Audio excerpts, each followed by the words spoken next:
Welcome back to another episode of Rock Boys Football JMU. On the road across the country to Eugene, Oregon, Autzen Stadium to play Dan Lanning and the Oregon Ducks. Look, right off the bat, one of my bigger storylines to monitor is how does JMU handle the travel across the country? More importantly than that, how does JMU handle the environment that they're about to walk into?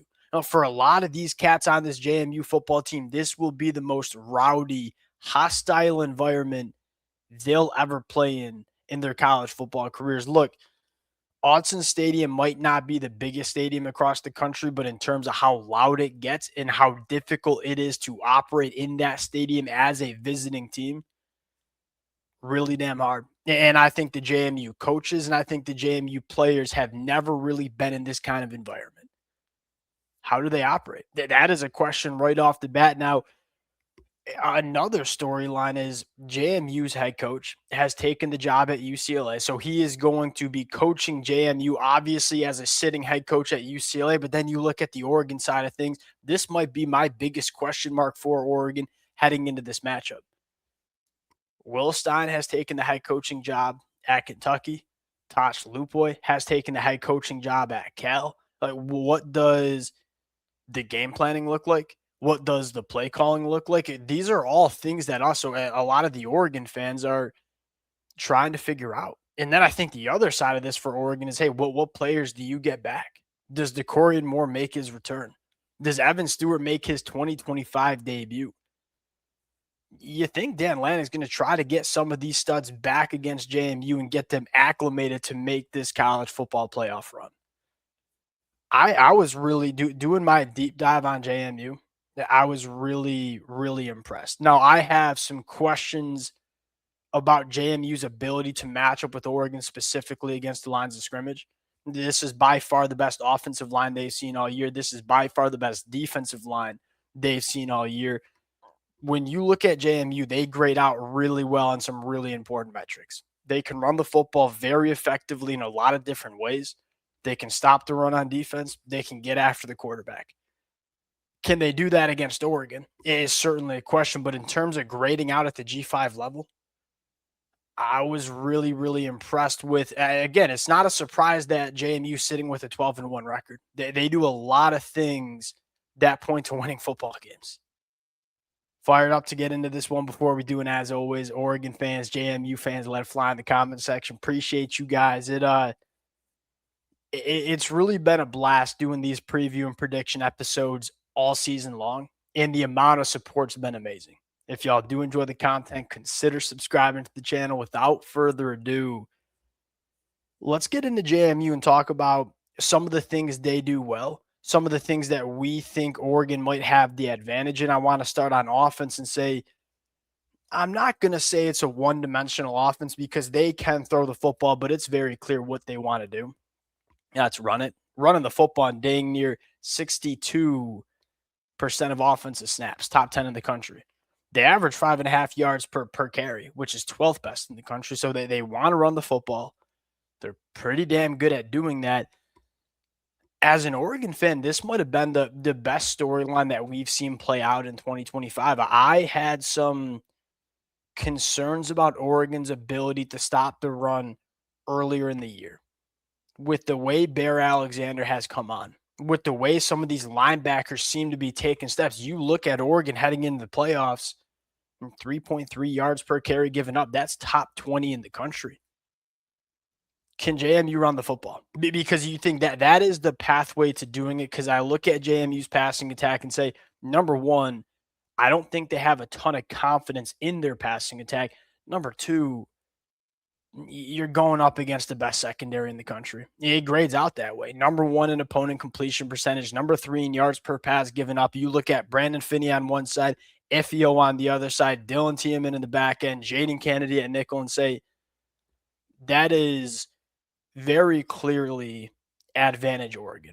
And here's the other storyline I have is if JMU struggles to run the football and they do want to throw the football, can they hold up in pass protection? Yeah, the only Power 4 team that they've played in 2025 was Louisville. Louisville's solid against along the defensive line. They ain't Oregon, right? Louisville had 6 sacks and 7 TFLs. JMU is going to try to go on the road and run the football. I don't think they want to drop back and throw the football 40 times against this Oregon secondary and this Oregon pass rush. If they struggle to run the football, can JMU throw themselves out of this game? That's my biggest concern, because I don't think you have wide receivers that can beat guys like Brandon Finney and Ifio. And even if you do, can you block up this Oregon pass rush? I'm not sure. I think if you're Oregon, it's make sure you do enough to stop the run. And then when JMU does try to throw, I mean, Alonzo Barnett he's a gamer, right? He's not going to be an NFL quarterback, but he's a quarterback that can run around and make some things happen. Keep him in the pocket. Avoid the backyard football. If you do that, you put yourself in a pretty good spot to give this JMU offense some problems. Flipping the sides here. The JMU are very good on the defensive side of the football. 16.3 points per game allowed, 10th best in the country. 4 yards per play allowed, 4th best in the country. Very good against the run. Can get after the passer. Again, we're giving James Madison their respect for being really, really dominant in a lot of areas on defense at the G5 ranks. This is in my opinion, it's the best offensive line in the country, but it ain't even an opinion at this point. It is the most physical offensive line in the country, specifically when it comes to running the football. Can JMU deal with that? I think JMU has some nice players. They got a backer that is fitting the run really well. They got 2 edge defenders who can stop the run and get after the quarterback. Can they do it against Oregon? And so that's number one, Oregon, what this run game looks like. You feel like Oregon has the Jimmies and Joes to move James Madison around in the run game. Here's the second storyline. If I'm an Oregon fan, I am monitoring. Dante Moore should be pretty comfortable in the pocket. I'm more monitoring, do we get DeCorian Moore back? Do we get Evan Stewart back? And what does that chemistry look like between Dante Moore, DeCorian Moore, and Evan Stewart? Because when you close your eyes, all right, what does it look like if Oregon makes a run at a national championship? You feel like DeCorian Moore and Evan Stewart are going to play a really important part. And that's not saying Oregon's going to play these guys the whole game. They probably won't. Can you get their feet wet? Can you build that relationship back up with Dante Moore and his 2 best wide receivers? One of which, DeCorian Moore, who we've seen this year. The other, which Evan Stewart, will be potentially making his debut. Do you see them at all? That's another question. What does the play calling look like? It is certainly another storyline you're monitoring. We'll see how it plays out. My pick here, Oregon, I think wins this football game. I think they have a very good chance at covering the 21.5 points.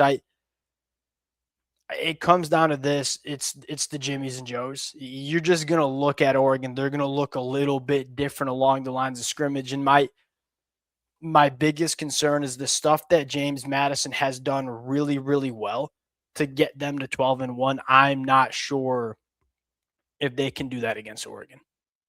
Can they run the football against Oregon on the road? Can they deal with this Oregon rushing attack? Those are the 2 things. That's why JMU is sitting with a 12-1 record. I don't know if that's going to translate on the road against one of the best line of scrimmage teams that we see in the entire country. I'll take Oregon to win. I'll take Oregon to cover the number. I think there are some other storylines that we will certainly be monitoring for Oregon in this football game as well. Appreciate you guys rocking with it. If y'all do enjoy the content, consider subscribing to the channel, and we'll talk to y'all later. Peace.